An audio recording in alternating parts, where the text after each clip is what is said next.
मुख्तार के गढ़ में संघ का दबदबा। संघ प्रमुख मोहन भागवत ने बोली ऐसी बात। अफजाल अंसारी भी हो गए आरएसएस के फैन। हिंदू धर्म के लिए बताया सबसे बेहतर संगठन।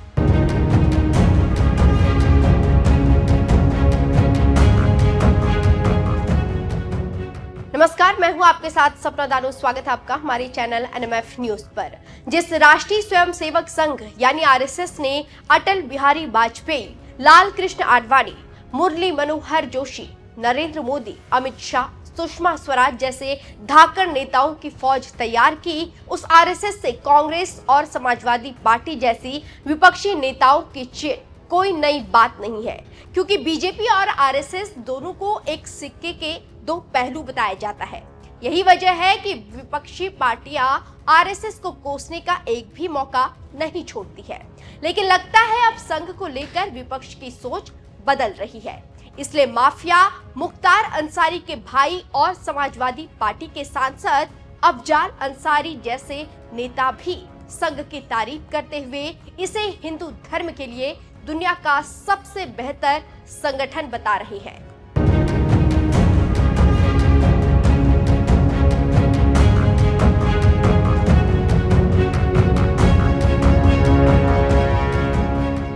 देश की राजनीति में संघ विरोधियों की कोई कमी नहीं है, ये बात आप भी जानते हैं।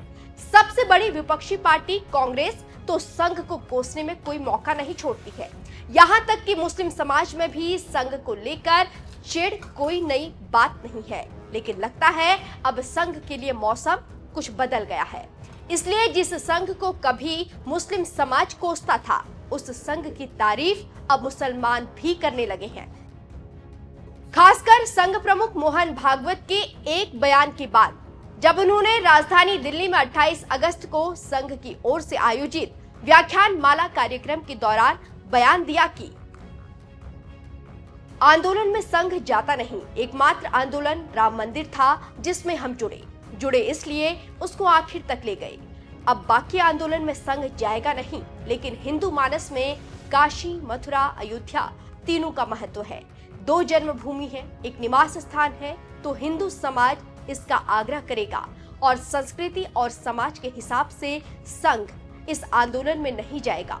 लेकिन संघ के स्वयंसेवक जा सकते हैं, वो हिंदू हैं। लेकिन इन तीनों को छोड़कर मैंने कहा है, हर जगह मंदिर मत ढूंढो, हर जगह शिवलिंग मत ढूंढो। संघ प्रमुख मोहन भागवत के इसी बयान के बाद देश के तमाम मुस्लिम नेता और धर्मगुरु उनकी तारीफ कर रहे हैं। गाजीपुर में सपा सांसद अफजाल अंसारी ने तो आरएसएस की तारीफ में यहां तक कह दिया कि आरएसएस के 3 दिवसीय शिविर में मोहन भागवत का जो संबोधन आया है उसको पढ़िए और मनन करिए। आरएसएस प्रमुख ने महसूस किया है कि आज देश को आपसी भाईचारे और एकता की जरूरत है। नफरत का कारोबार बंद होना चाहिए। हिंदू धर्म का प्रतिनिधित्व करने में आरएसएस से बड़ा कोई संगठन पूरे विश्व में नहीं है। उसका मुखिया कहता है कि आप हर मंदिर और मजार में शिवलिंग तलाश करेंगे तो ये देश कमजोर होगा। उन्होंने कहा है जहां कमियां हैं वहां सुधार की जरूरत है। उन्होंने एकता और भाईचारे की बात की है। मैं मोहन भागवत की बातों का स्वागत करता हूं। अफजाल अंसारी का यह बयान बता रहा है वो संघ प्रमुख मोहन भागवत के इतने बड़े फैन हो गए हैं कि उन्होंने आरएसएस को हिंदू धर्म का सबसे बड़ा संगठन बता दिया। तो वहीं ऑल इंडिया मुस्लिम जमात के राष्ट्रीय अध्यक्ष मौलाना शहाबुद्दीन रजवी बरेलवी ने भी संघ प्रमुख भागवत के बयान की तारीफ करते हुए कहा कि मोहन भागवत हम सब लोगों को एक साथ लेकर चलना चाहते हैं। उन्होंने अपने लोगों को भी ये समझाया है कि हर जगह शिवलिंग और मस्जिदों में मंदिर न तलाशें। साथ ही साथ उन्होंने ये भी कहा कि हम सबको एक साथ में लेकर के चलना चाहते हैं और भारत इसी में तरक्की कर सकता है। किसी को अलग नहीं कर सकते, किसी के साथ भेदभाव नहीं कर सकते। सबको हम एक साथ में लेकर चलेंगे तो तरक्की करेंगे। और साथ ही में उन्होंने अपनी पुरानी बात भी दोहराई है कि हर जगह शिवलिंग तलाश नहीं करना चाहिए। इससे पहले भी उन्होंने अपने तमाम लोगों को समझाते हुए ये कहा था कि हर मस्जिद में मूर्तियां तलाश मत करो। डॉक्टर मोहन भागवत जी हमेशा सकारात्मक और संजीदगी वाली बात करते हैं और उन्होंने हमेशा लोगों को जोड़ने की बात कही है, तोड़ने की बात उन्होंने कभी नहीं कही। और अब जो उनका एक आर्टिकल आया है और उनका जो भाषण है वो भी सोचने और समझने के लायक है।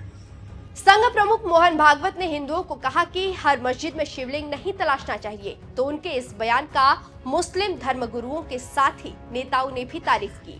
तो वहीं एक बात और आपको बता दें, संघ के उसी कार्यक्रम में मोहन भागवत ने ये भी बात कही, थोड़ा इतना भी होना चाहिए, चलो भाई 3 की ही बात है ना, ले लो। ये क्यों ना हो, ये भाईचारे के लिए एक बहुत बड़ा कदम आगे होगा।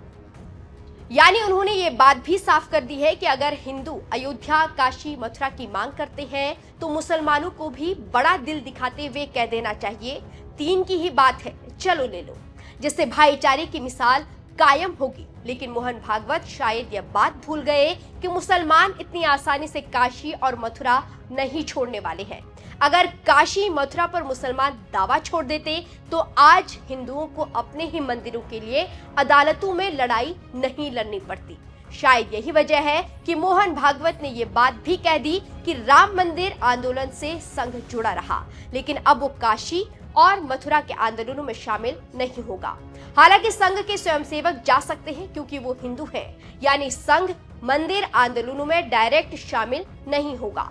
संघ के स्वयंसेवक हिंदू होने के नाते जरूर जा सकते हैं। बहरहाल इस पूरे मामले पर आपका क्या कुछ कहना है, अपनी राय हमें कमेंट कर जरूर बताएं।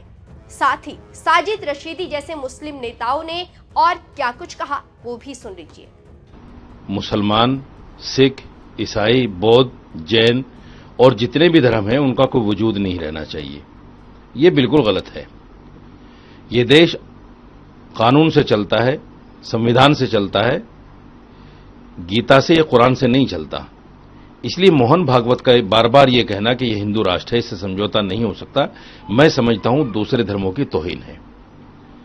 मोहन भागवत कभी कभी कॉमन सिविल कोड का भी जिक्र करते हैं। अगर ये कॉमन सिविल कोड सिर्फ इसलिए है कि कानून सबके लिए बराबर हो, तो कानून तो सबके लिए बराबर है। रेप का कानून सबके लिए है, डकैती का कानून सबके लिए है, और जितने भी कानून हैं वो सबके लिए बराबर हैं। तो आप चाहते क्या हैं? अगर आप ये चाहते हैं कि मुसलमानों के पर्सनल खत्म हो जाए, सिखों के, बुद्धिस्टों के पर्सनल खत्म हो जाए, तो ऐसा कॉमन सिविल कोड हमें बिल्कुल मंजूर नहीं है। हम ऐसे एक सा सिविल कोड को नहीं मानते और मजबूती के साथ इसको कंडम करते हैं।